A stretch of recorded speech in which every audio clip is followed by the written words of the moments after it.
Hi Sunshine families, it's Miss Emily from the Firefly Room, and today I've got a super fun fine motor activity to go along with our pond life theme for this week. So the first thing that we're going to do is we're going to be making this super fun critter muncher. And the instructions are fairly self-explanatory until like the third to last step. So I'm gonna get you to that step. My paper is shaped like this, and I've got the snip in the middle.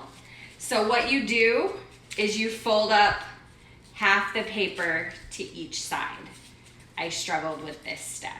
The instructions for making this are included in your email for this week, and they really are pretty easy to follow up to this point. So then you have it folded up this way, and you have it folded up this way, and then the magic happens, and you fold it together, and you have this fun little chomper that's really great for fine motor strength and coordination.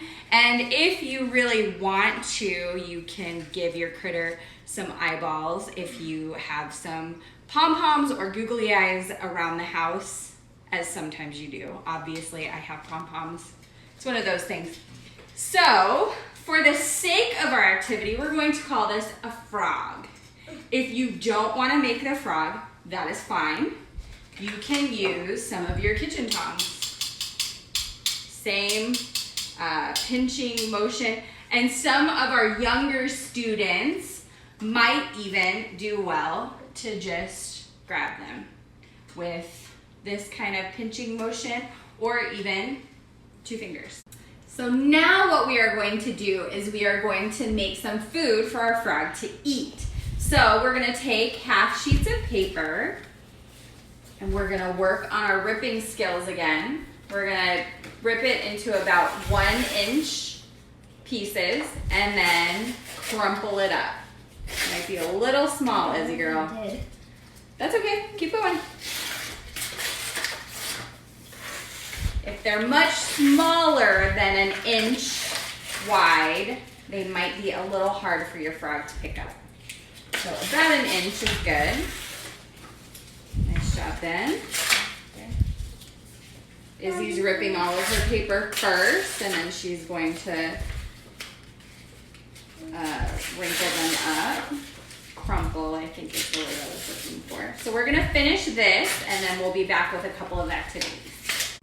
Now for the fun part, we've got several activities on several different levels that you can adjust to fit the Sunshine student in your house. So Jonathan first is going to work with just our black pom-poms. He is going to put them onto the lily pad. And this activity might be for someone who's not quite counting yet, so you could count as they put them on there. Go ahead, Jonathan.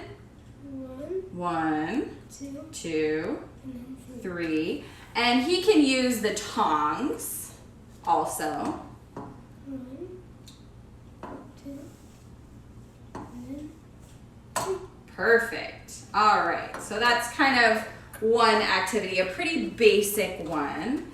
Isabella is going to use our critter, and she's going to put the yellow on her lily pad. So Izzy, can you find the crumpled up paper that matches the color of this lily pad? And you don't have to make lily pads. I was just inspired. I sketched it. It was very easy, but you can just as easily use half sheets of paper. It's not that serious, but it is kind of fun. So go ahead, Izzy. 1, 2. Perfect. 3, 3, 4, 5, 6. Perfect. 7. Very nice. Now I'm gonna really challenge Ben. I'm gonna have Ben put 5 pieces and 5 pieces only on his orange lily pad. So Ben, go ahead and put 5 and only 5 pieces on your lily pad. 1, 2,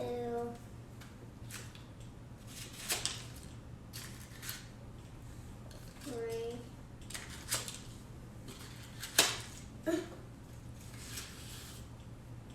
4,